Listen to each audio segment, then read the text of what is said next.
It's the radio guy, Mike Prince. Welcome to another live episode of the Mike Prince Show. Sunday night edition.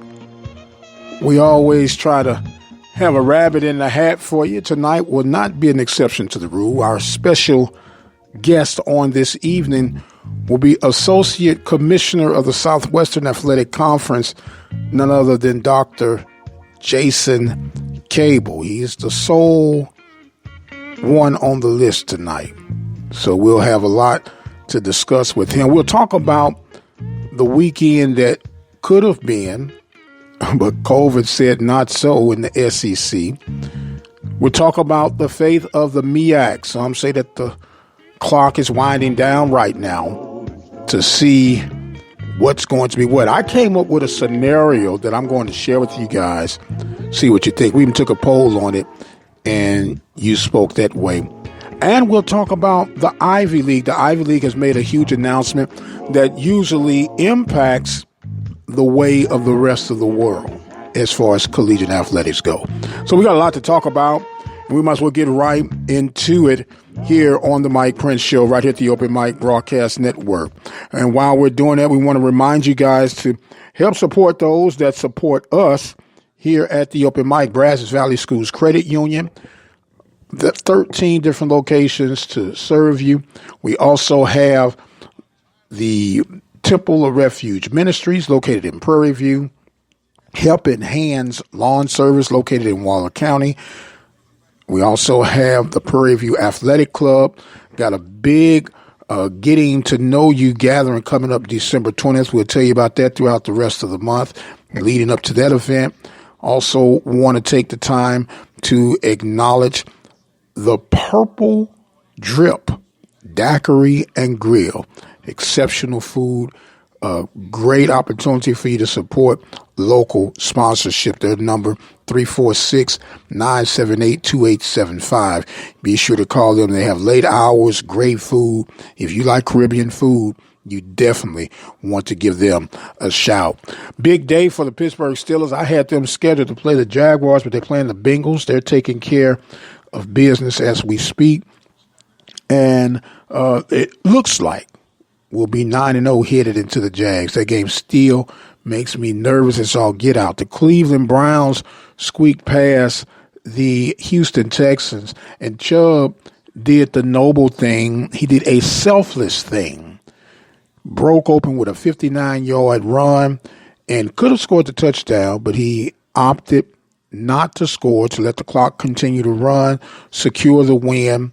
The Browns go to 6-3 as they beat the Texans by the score of 10-7. What has happened to the Texans? Well, what happened to the Texans has been released from the Texans, and now they got to recover from that. And I speak of O'Brien.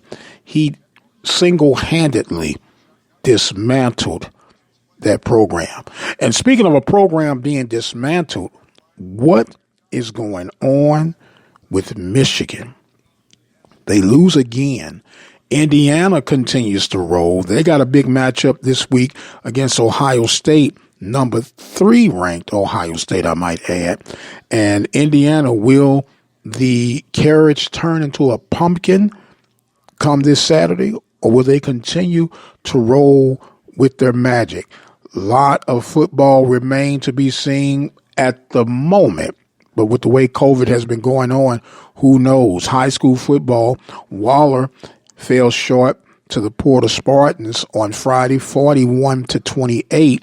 We got basketball season in roll. We got a project that we just got off the ground with the Prairie View men and women's basketball team. You'll be hearing a little bit of that throughout the course of the week and all. But what I need to do right now, I need to take a quick break and get some things set in motion, and we'll continue on with tonight's episode of the Mike Prince Show right here at the Open Mic Broadcast Network. Keep it right where you got it, and we will be right back. I promise you, don't you go nowhere. The Purple Drip Daiquiri and Grill is a restaurant to soothe your Caribbean taste buds. Located at 629 Sharon Street in Prairie View, Texas, the Purple Drip Daiquiri and Grill has a variety of options to choose from. Curry goat, curry chicken, stew beef, jerk chicken, oxtails, barbecue chicken, pork chops, chicken tenders, meatloaf, hamburgers, nachos, turkey wings, fried chicken, and don't forget the sides. White rice, green beans, pork and beans, mashed potatoes, cabbage, rice and peas, French fries, and fried cabbage. The Purple Drip has convenient hours to satisfy any appetite. Monday through Fridays, 10 a.m. to 12 a.m. Saturdays from 10 a.m. to 1 a.m. The Purple Drip, we're dripping out the spot. Call and make your order today. 346-978-2875. That number again, 346-978-2875. The Purple Drip Daiquiri and Grill, Prairie View, Texas. Brazos Valley Schools Credit Union has 13 different locations to better serve you. Locations in Rosenberg, Missouri City, Katy, College Station, Bryan, Brenham, and Waller, Texas. For more information, you can contact them on their toll-free number, 855-391-2149. Or you can send an email to information@bvscu.org. This broadcast is being made possible by the support of the Prairie View Athletic Club. The Prairie View Athletic Club is a proud supporter of Prairie View A&M University athletics. For more information on becoming a member of the Prairie View Athletic Club, send your email to pvathletic.club@gmail.com. That email address again is pvathletic.club@gmail.com. Prairie View Athletic Club, a proud supporter of Prairie View A&M University athletics. Hello, Waller Bulldog fans. Are you ready for some basketball? Well, that time is here. Your Waller Bulldogs basketball team got off to a good start as they defeated the Foster Falcons by a score of 62-58. The Bulldogs were led by Jackson Mays with 26 points, followed by Jalen Duncan with 19. Ryan Bolton Jr. chipped in 7 points, and Caden Robinson rounded out the scoring with 6 points. The game went back and forth until Foster built a 19-point lead heading into half, before the Bulldogs came biting and erased the lead by the end of the third quarter. From that point, the Bulldogs controlled the game, outscoring the Eagles 17-5 in the final quarter to control the game and take the win. Waller Bulldogs will return to action Tuesday as they travel to Montgomery to take on the Bears. The junior varsity will tip off at 5, followed by the varsity at 6:30. See you at the game. Go Dogs.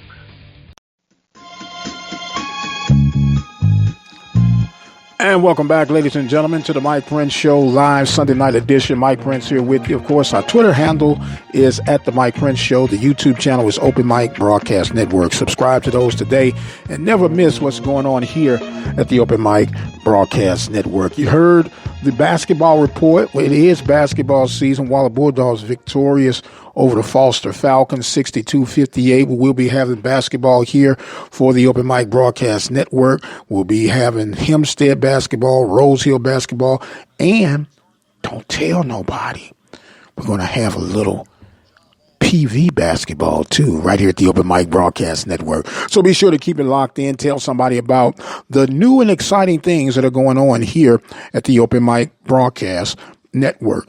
Well, the MEAC, as we made mention in our introduction, they're on the clock right now, and they have some big decisions to make, and they're going to have to make some very soon. FAMU, Bethune-Cookman have announced that they're not going to be having spring competition. Now there's trouble, concerns out of Norfolk and potentially other schools on what they're going to do for spring. And I began to think about this thing over the course of the weekend, and I even sent out a poll, and surprisingly enough, you guys kind of supported it. Would it be too far-fetched to suggest that the MEAC forgoes football and concentrate on basketball? That the football schools that remain, I believe it's 6 of them at this point, of the absence of North Carolina A&T, FAMU, and Bethune-Cookman. It'll be down to 6. One more, and it's defunct anyway. one more that would leave is defunct anyway. Delaware State was on the bubble. Not sure what that's going to be.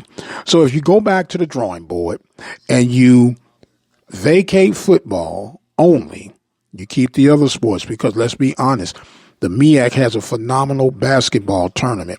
The atmosphere is electric, and you could really become a force to be reckoned with even more if you solely concentrate on basketball. I don't think it's far-fetched. 60% of you guys agreed with that move on our little poll, that why not let them just concentrate on basketball. Less overhead, more of return on your investment, and you have 11 other institutions that are sold in to the basketball concept. I think it's something worth looking into. You guys can let us know what you think by coming to our message line. 24 hours a day it's available to you.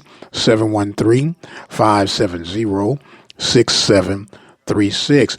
Also, with the news of the Western Athletic Conference trying to cherry pick some Southland schools, would this be the opportune time for Dr. McCullen, Commissioner of the Southwestern Athletic Conference, to kick the tires at least? I'm not saying going in full Monty, but kick the tires on potentially putting themselves in position for a 14, possibly 16-team conference, which part of that 10-window plan was to position the conference of potentially becoming an FBS conference. That's in the footprint. And what better way to do that, because geographically, some of the schools that fit the blueprint of the Southwestern Athletic Conference would fit quite comfortably within the blueprint of the Southland. Of the Southland would fit quite comfortably in that of the SWAC.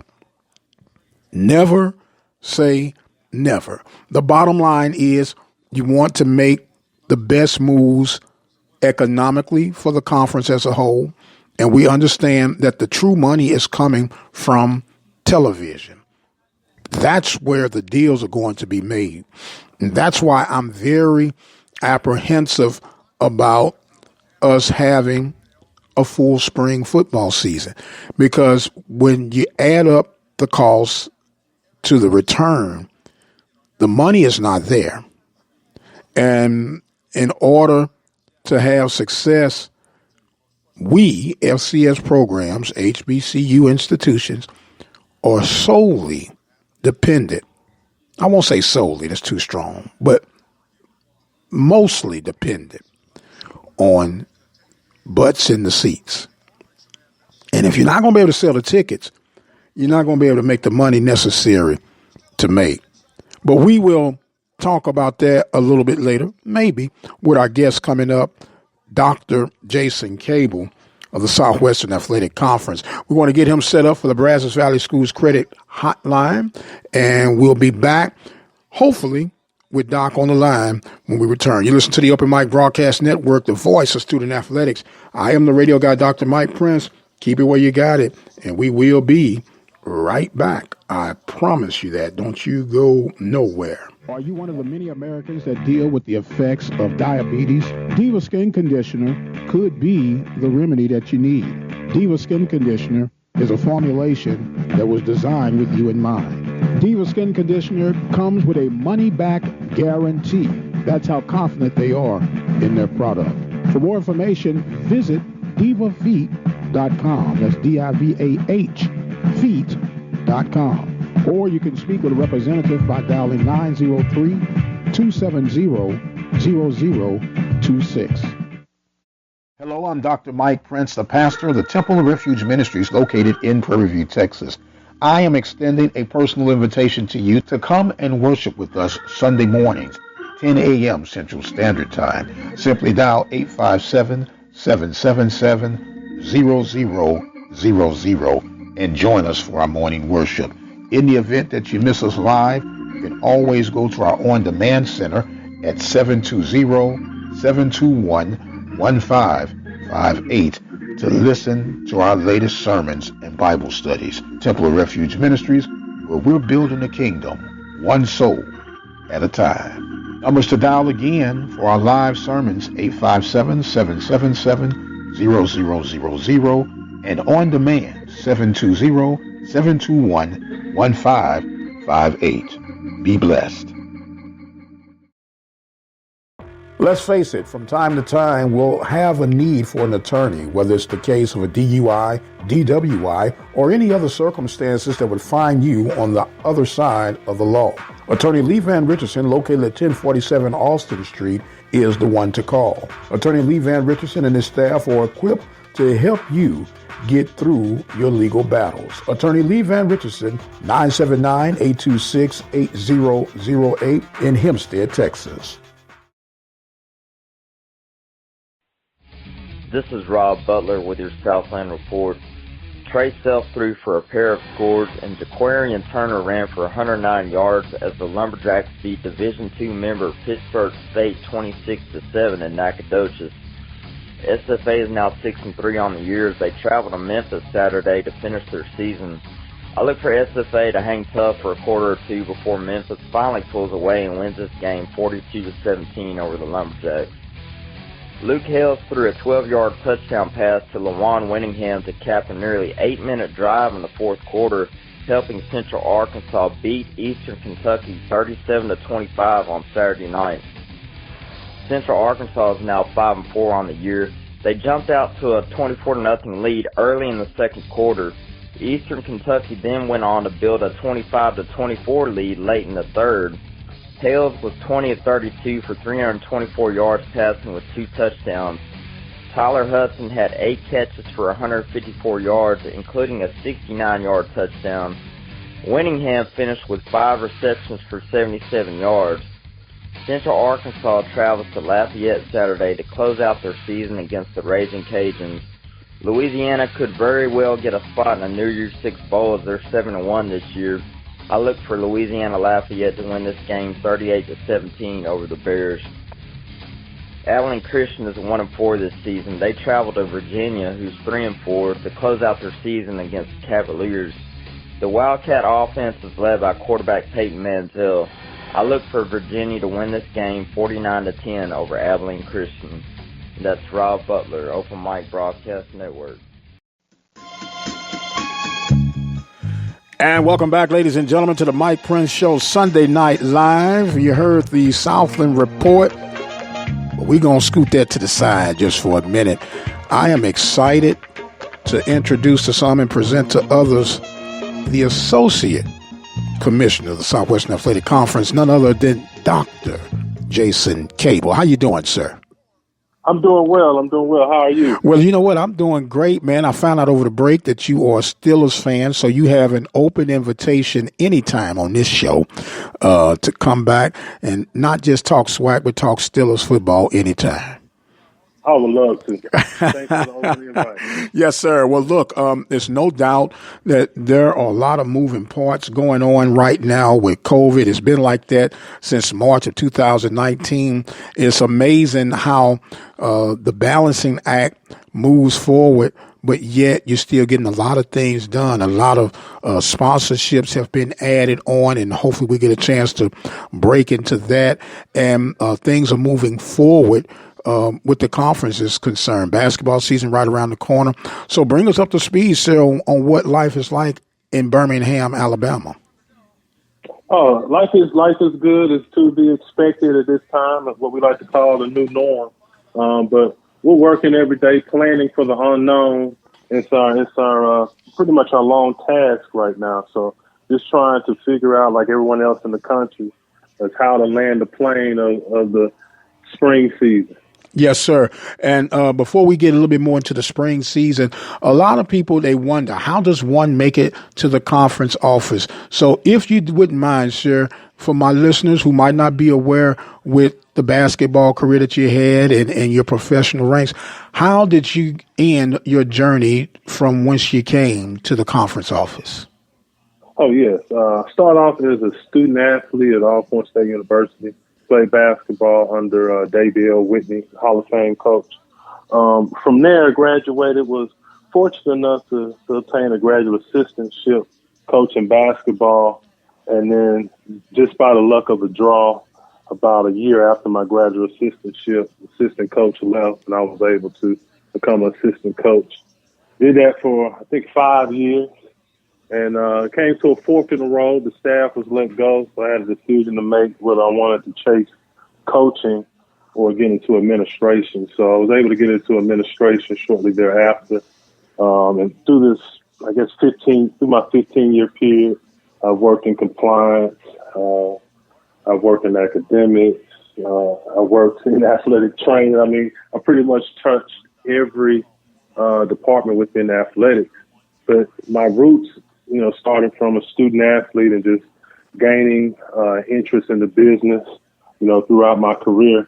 And so the conference office just seemed to be a direct tie-in to my skill set. So when Dr. McCullough came on, we had a conversation, and he thought my talents could be utilized within the conference office, and so I felt the same. So here we are now. Absolutely, and I think it's a job well done that you've been doing thus far, and not knocking anyone or anything, but you have somewhat of an inside advantage when you've been the student athlete. You've gone through, you know what it is to do and have the lack of, but still persevere through and have a successful career, I might add. Then you get to the administrative side of things and you see how it was to the student athletic side. They said it wasn't that we didn't want you to have it, it's just we didn't have it to give to you. So now you have to make every dime count. And with this pandemic coming on, some of these skills that you didn't think you'd have to use, you've had to pull back to the reserve to weather through these storms, huh? Oh, yes. Those are the lessons you learn. I would say not only at Alcorn, but at the SWAC institution, right? So those lessons learned are definitely being applied now. And so we are constantly, like I said before, developing plans and trying to keep the membership informed and keeping up with the science and letting the science kind of dictate our decision. Absolutely. We're talking live right now with Dr. Jason Campbell, Associate Commissioner of the Southwestern Athletic Conference. He has graced us on the Brazos Valley Schools Credit Union Hotline. And I want to ask you this, Dr. Cable, if you don't mind. With this pandemic surging the way that it has right now, and in the early stages, it may have looked like the trigger was pulled prematurely on holding back. Aren't you glad that you all made the decisions that you made to hold things back where they are right now? Yes, we are definitely satisfied with our decision in hindsight, but it easily could have trended in the other direction, right? And it could have been safe to play right now. So it was a chance that we took, but the chance was predicated on the science, and at the time, the numbers was just trending in a direction which we could not foresee for the student athletes on the field. And so, we're excited about our decision. Glad that kind of things turned out in our favor. And now we're looking forward to the spring. Now, when you made that decision, did you receive any type of kickback from some of your peers of other FCS conferences? You're laughing. No kickbacks, but did receive a number of calls.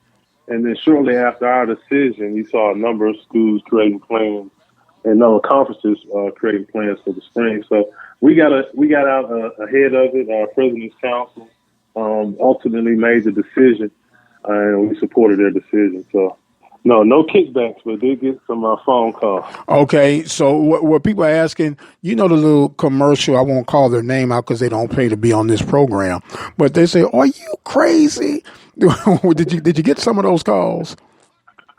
Yes, some people may have felt that it was too early, and some were just intrigued about the decision, how we came up with that decision. So, yeah. Okay. It was a big decision, and it definitely was a chance that we were taking at that point. Okay, so now moving forward, and you have the monitoring in place, and I've done my research on this thing.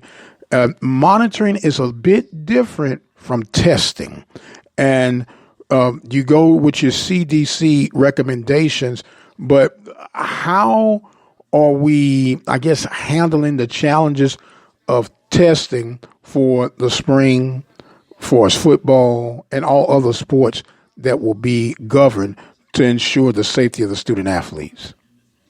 Well, I'll tell you, the good thing about making the decision early and then being second to kind of chart the path of playing, you have examples. So we're able to look at other institutions, other conferences that are playing right now, look at their protocol, and kind of glean the best parts of what they're doing and apply it to our program. So we meet with our institutions biweekly, specifically athletic directors and our SWAs. And so they are informed about the ever changing pandemic.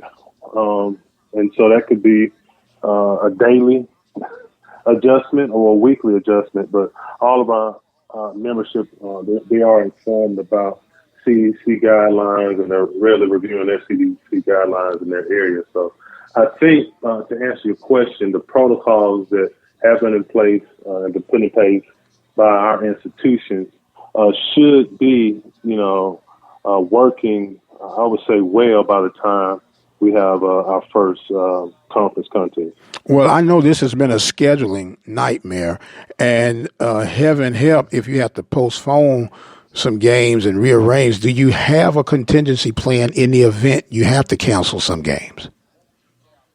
Yes, but that contingency plan has changed about 2 or 3 times. We're still working through it, but yeah, right now we have an 18-game slate, which allows some flexibility for cancellation of games. Okay. And as far as the tournament is concerned, as basketball is concerned, it is going to be the bubble concept, and by that I mean everyone meet at one place, or will you still consider the higher seed hosting that first round? Right now, we're still considering the high seed hosting the first round. We don't think we arrived at the point where we definitely would have to have a bubble type atmosphere for the tournament in March. But that's one of our contingency plans, right? So if we have to, we can bring all 8 teams to one location and create a bubble. But if everything is trending up and we have an opportunity to play home games, those institutions definitely would appreciate a home game going into the tournament, just for competition and revenue. Absolutely. We're speaking again with Dr. Jason Cable. I don't know what Campbell came from. Maybe I need some soup in my system. But we're talking with Jason Cable from the Southwestern Athletic Conference. And you're a basketball guy. You played basketball, had some success at Alcorn. And I know you're excited about getting basketball off the ground.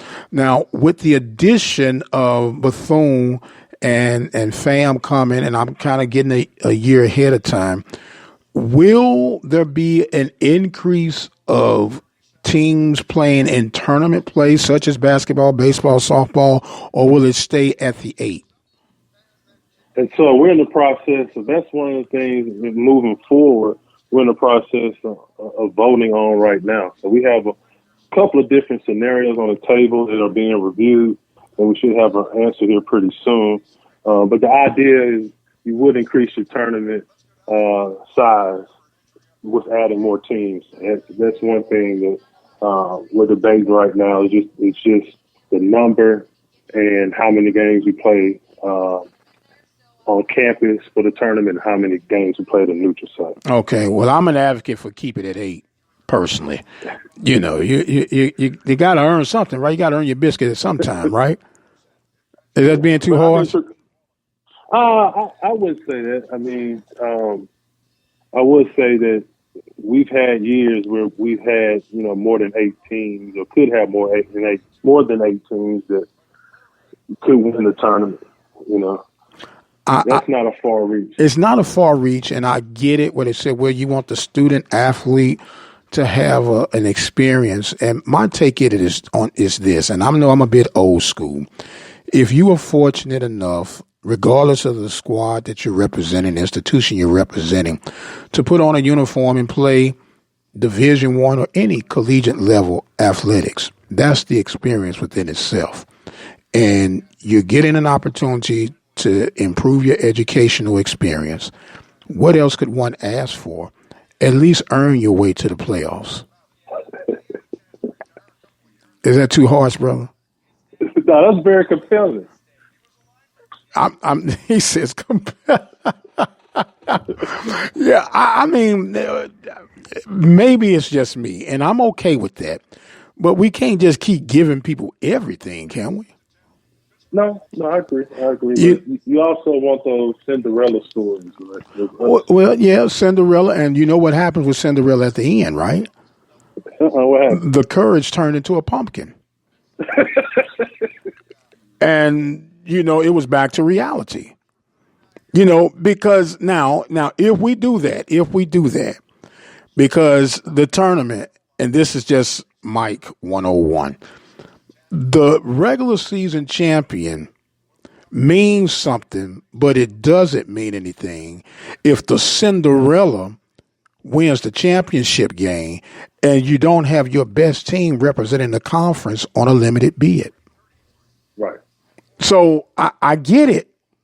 And I'm all for it, the kumbaya feel good moment. I understand that. But when we have limited spots, shouldn't we have it adjusted where our very best is going to represent us? Yes, we should. That is ideal. We want our best team in the tournament every year. And so just like you have to earn the right to play your way into the tournament, you have to earn the right to represent the conference too. So hopefully we get to the point where we have 8 strong teams and there's not so much of an issue, right? Well, you know what? That is the golden goose. And what I got to do, though, if you don't mind, sir, I got to take a break. I got to pay a couple of bills here. Can you sit with us through the break and we'll pick up on this conversation? Yes. Okay, we're going to be right back with more of our special guest tonight, Dr. Jason Cable from the Southwestern Athletic Conference. On the radio guy, Dr. Mike Prince. Will be right back. You want answers? I think I'm entitled. You want answers? I want the truth! You can't handle the truth! I have a greater responsibility than you can possibly fathom. You don't want the truth because deep down in places you don't talk about at parties, you want me on that wall. You need me on that wall. Join us for a daily episode of the Mike Prince Show right here at the Open Mic Broadcast Network. Broadcasters come into our lives on radio and TV, bringing us information and entertainment. Broadcasters are there for us, but who is there for them when they fall on hard times? The Broadcasters Foundation of America provides financial assistance to broadcasters in acute need due to a critical illness, accident, or other serious misfortune. If you know of a broadcaster on the air or behind the scenes who may need our help, please share our message. Visit broadcastersfoundation.org. And welcome back, ladies and gentlemen, to the Mike Prince Show Live Sunday night edition. Our special guest on the Brazos Valley Schools Credit Union Hotline is Dr. Jason Cable of the Southwestern Athletic Conference.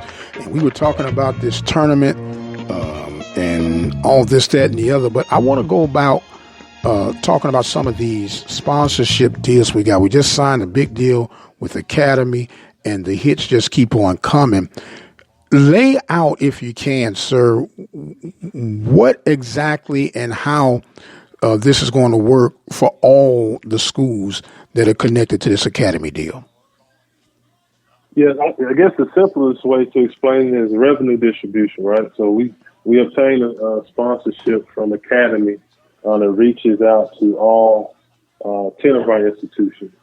And that sponsorship will be directed back at the institutions, and they can use the money how they see fit. And so each of the deals that we have for the conference, we see it as an opportunity just to increase our institutions' revenue distribution from the conference. So we don't hold really any of the sponsorship money within the office as a pass through to our institutions. Okay, and so the same, is this somewhat of a similar deal like that with cricket and the other current sponsorships that the conference has? Yes, absolutely. Cricket, who's our title sponsor for championships. Tiffany's, who's our sponsor for awards. All those deals are not necessarily conference-wide deals, where each of the institutions are responsible for a number of things, but it is an opportunity for those institutions to earn revenue through our sponsorship. Okay, and I know that of late, the last two years or so, that institutions have been given the liberties of seeking out their own apparel deals. Is there any way that they could possibly reconvene where it could be buying power for the conference as a whole to possibly talk about one deal for all, or are they going to leave that kind of like it is? Yeah, I think our membership is of the opinion to leave it like it is. Each institution leverages their assets and gets the best deal that they can. In some cases, a conference deal may work for some of the institutions, but in some cases, it may not work. So at least with the individual deals, each institution has opportunity to negotiate on their behalf. Okay. So get in where you fit in. If you don't have it, then I'm sorry, go hire a negotiator, right? Right. You have to get it. You have to get it done. So you got to go out there and get it done.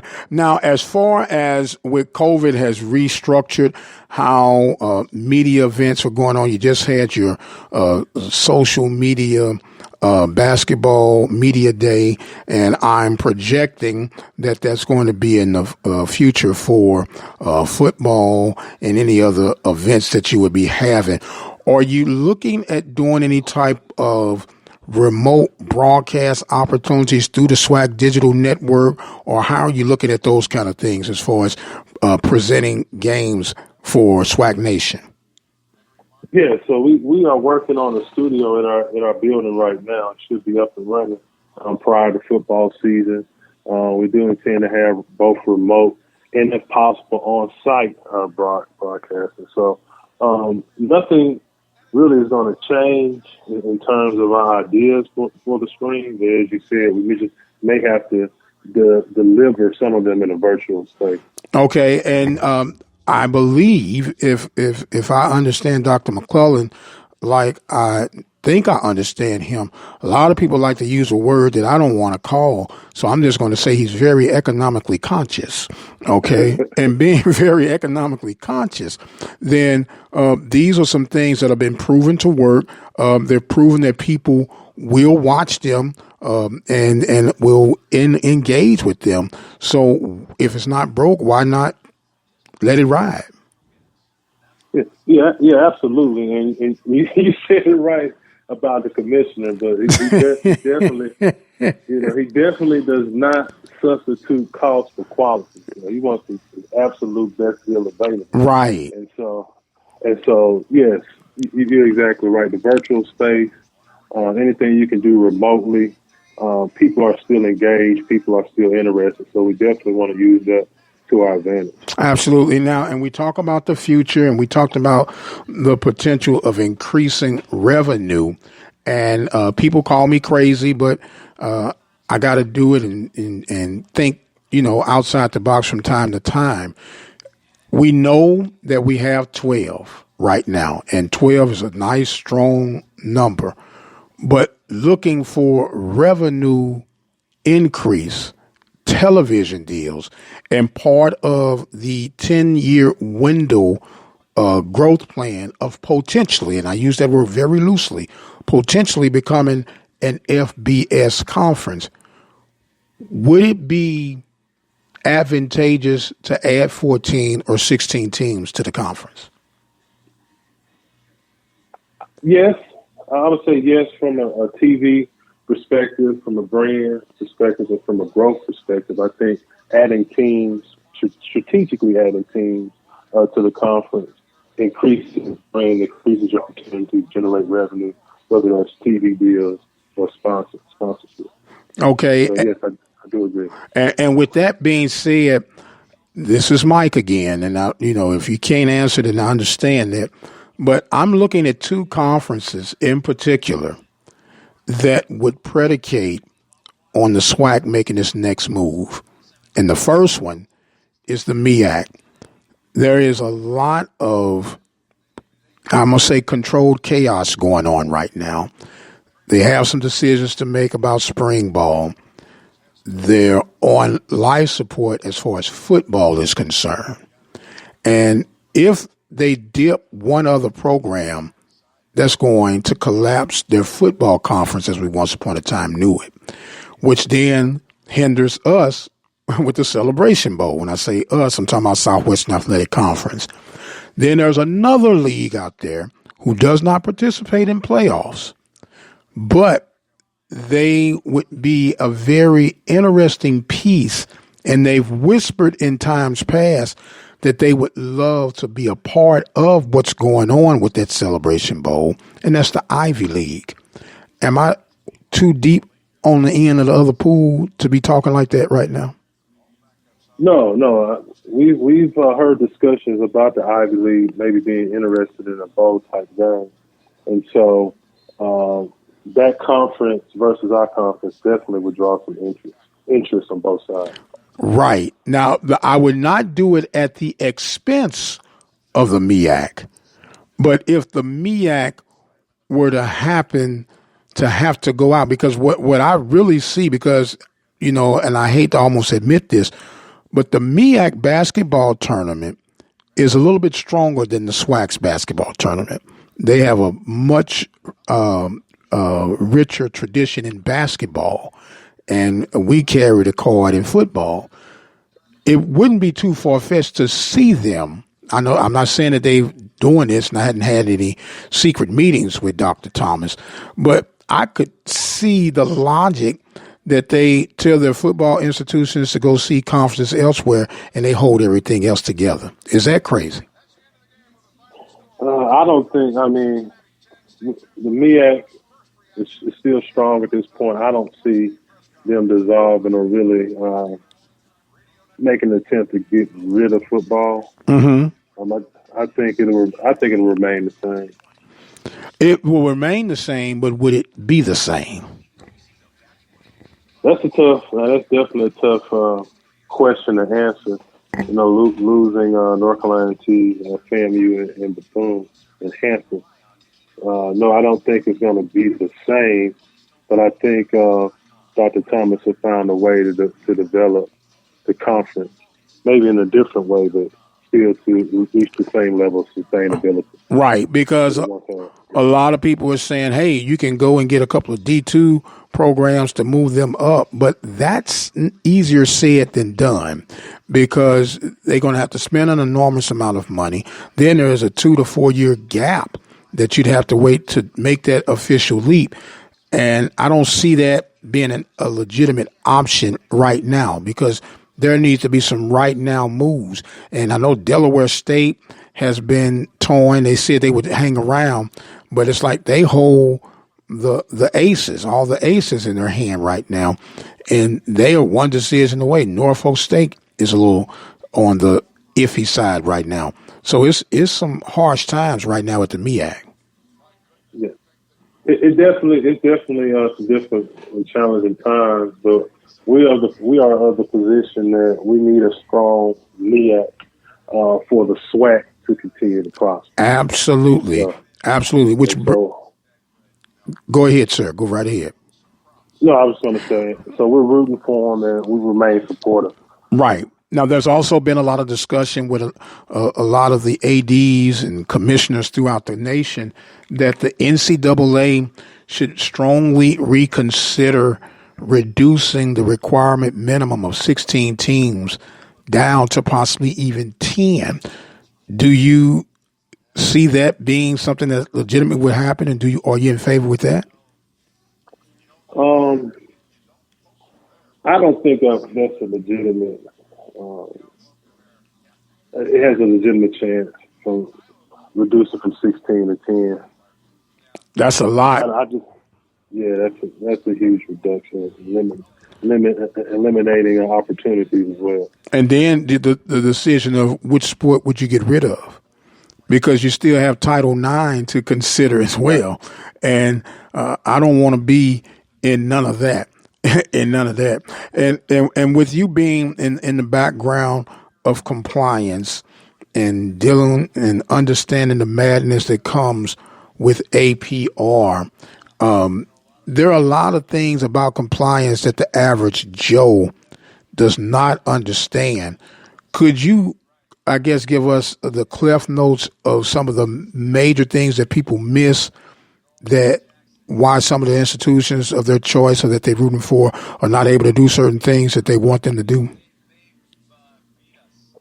Yes, I think it's twofold. And so when we talk about the academic progress rate, which is APR, that's like a report.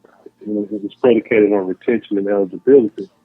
And so 8 out of 10 of our institutions right now, student athletes out-graduate the student population by over 13%. And so I'm making that point to say that student athletes are performing in the classroom. Some reports may come out and people may read the reports. Institutions may experience infractions imposed by the NCAA, and then the thought process goes to, well, that particular school is not graduating their student athletes, or their student athletes are not performing academically. That's not the case in our conference. And so what you run up against with the type of resources we have in our conference, and the nurturing of our students, and our students really being a part of the general student population. There is no special concessions made for student athletes in a sense on our campuses. And so with those resources, sometimes things may slip through the cracks systematically, and then that's where you see in the news a particular institution may not participate for a championship. But it has nothing to do with the academic performance of student athletes. Okay, so the kids are still doing what they come to do, and that's get their lesson, get their degrees, and move on with the rest of the chapters. But I've always considered APR in particular as a moving target, and it's something that as soon as you get acclimated to, oh, this is how it goes, they change the rules up on you, or they bump the numbers up. Because I can remember when a good number was 910. Right. Now it's 930, and there's threats of going up to 950. Right. How do you keep up with that when it boils down, in this case, to resources? Right. And so the trend, the numbers are predicated on the trend. So we have more student athletes coming to college more prepared, right? The higher numbers are more prepared, and so the expectations are higher, so the requirements increase. So yes, it is a moving target, but our institutions have definitely developed areas within athletics to address APR, and so we're moving forward. We don't foresee any significant issues with APR, but like you said, you have to remain on the forefront, have an understanding of it, because it is a moving target, and you're always going to be held to a higher standard every 3 to 4 years. Absolutely. The standard, and I'm not complaining about the standards being raised, because you have to push the bar, but gee whiz, man, give a brother a breathing room, or opportunity or something. You know what I'm saying? It's like you just came from the deep end of the pool, and somebody just threw you back to the deep end of the pool, say do it again. So, but that's part of it, and it's part of us being a part of the Division I process, because it is too much given, much is required, and that's part of the adjusting. So with the basketball season coming to a soon tip, I know you cannot root like you would normally root because you're representing the conference office right now, but it's hard not to root when you watch your old school play, isn't it? It's that hard. I have an understanding of my roles, so it's fun to watch.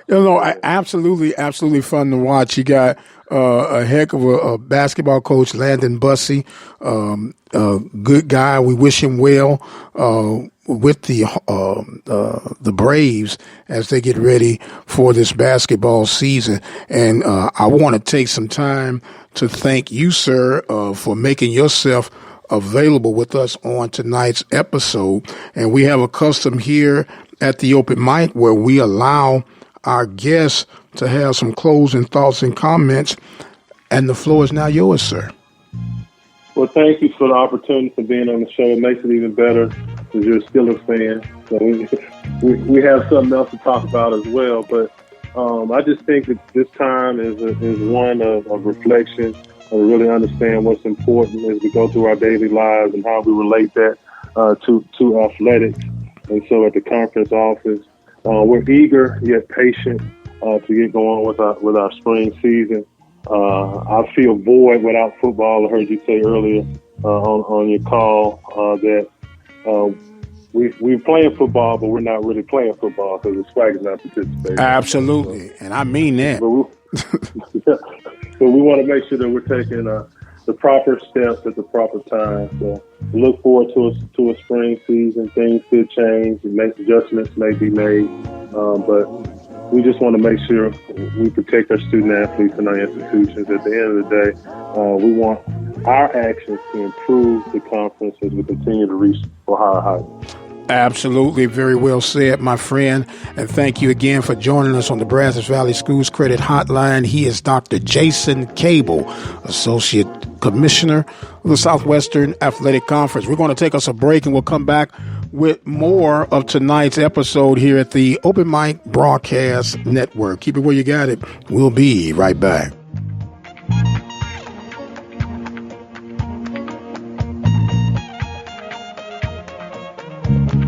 At 17 cents a day, you can make a huge impact on our local and regional high school and college student athletic coverage. We provide local talk shows, live game coverage, and much, much more. But we need your support to continue to move forward. Visit our website today at obnradio.com.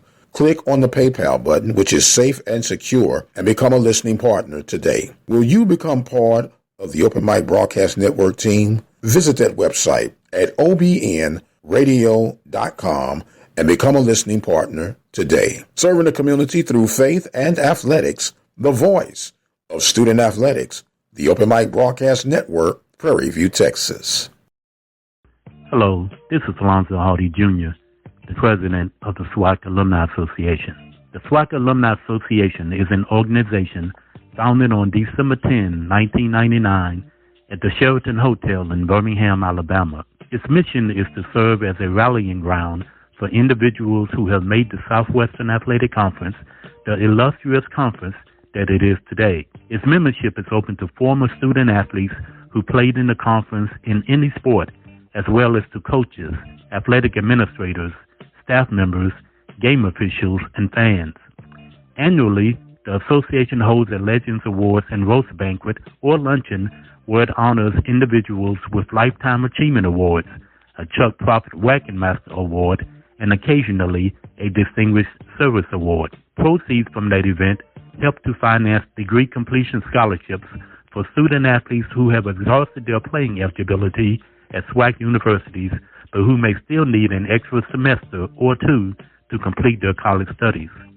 For more information on the SWAC Alumni Association or to get information on becoming a member, you can send correspondence to SWAC Alumni Association, 875 Miller Creek Lane, Newport News, Virginia, 23602.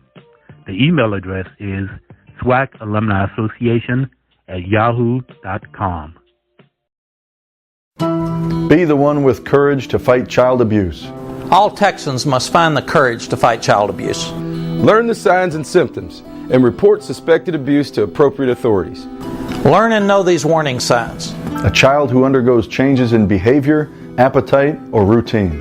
Watch for unexplained injuries, a change in academic performance, or loss of interest by a child in regular activities. Trust your instincts.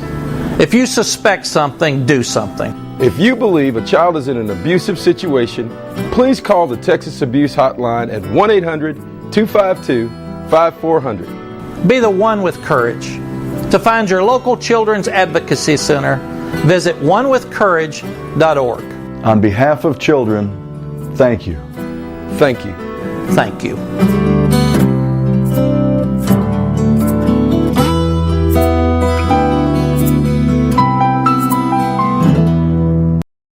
You want answers? I think I'm entitled. You want answers? I want the truth. You can't handle the truth. I have a greater responsibility than you can possibly fathom. You don't want the truth because deep down in places you don't talk about at parties, you want me on that wall. You need me on that wall. Join us for a daily episode of the Mike Prince Show right here at the Open Mic Broadcast Network. And welcome back, ladies and gentlemen, to the Mike Prince Show Sunday Night Live edition. Just concluded what I thought was a rather good interview with Dr. Jason Cable on the Brazos Valley Schools Credit Union Hotline. He, of course, representing the Southwestern Athletic Conference, talked about a whole lot of things that are working underground, underneath the surface, and cannot wait to see how things will get off with that and everything else that's being concerned. The Pittsburgh Steelers end up with the win to go to 9-0 over the Cincinnati Bengals, and I am excited about that. I'm excited about the opportunities that lie ahead for the Southwestern Athletic Conference. If we're going to talk about the business model of it, you might as well look at it and get a grip on it, because the handwriting is on the wall.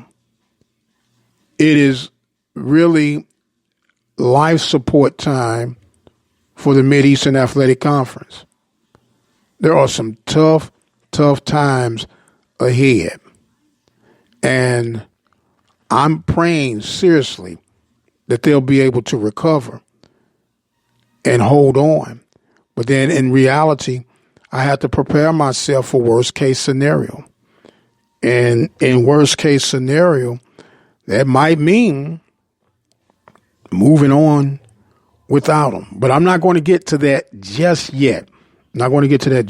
Still got a lot to do and still a lot to weigh out as far as options go. But we do keep a finger on the pulse on things that are going on. Remind you about high school basketball coming to the Open Mic Broadcast Network and some non-conference basketball for Prairie View A&M University. All that in the makes right now as we get ready for basketball season. It is here. Football season is here, but it's missing. I hadn't heard the PV Panthers fighting march song. I hadn't heard the Storm taking over the field and all of that. And so my football is just a little bit missing. My Steelers doing their thing, but not able to root for my beloved Panthers. We are going to get ready to shut things down for tonight, but we want to thank you for joining in with us. Thank our sponsors and underwriters. The Purple P, that's old restaurant when I was on the yard. But the Purple Drip Daiquiri and Grill, they're located in Prairie View, Texas. Their phone number 346-978-2875. Also, attorney Lee Van Richardson, located at 1047 Austin Street. His phone number 979-826-8008. Helping Hands Lawn Service, serving Waller County. Get your yard trimmed up, hedges whacked, and everything else you might need. 281-917-8968. Diva Skin Conditioner for those who are dealing with the skin conditions that diabetes cause.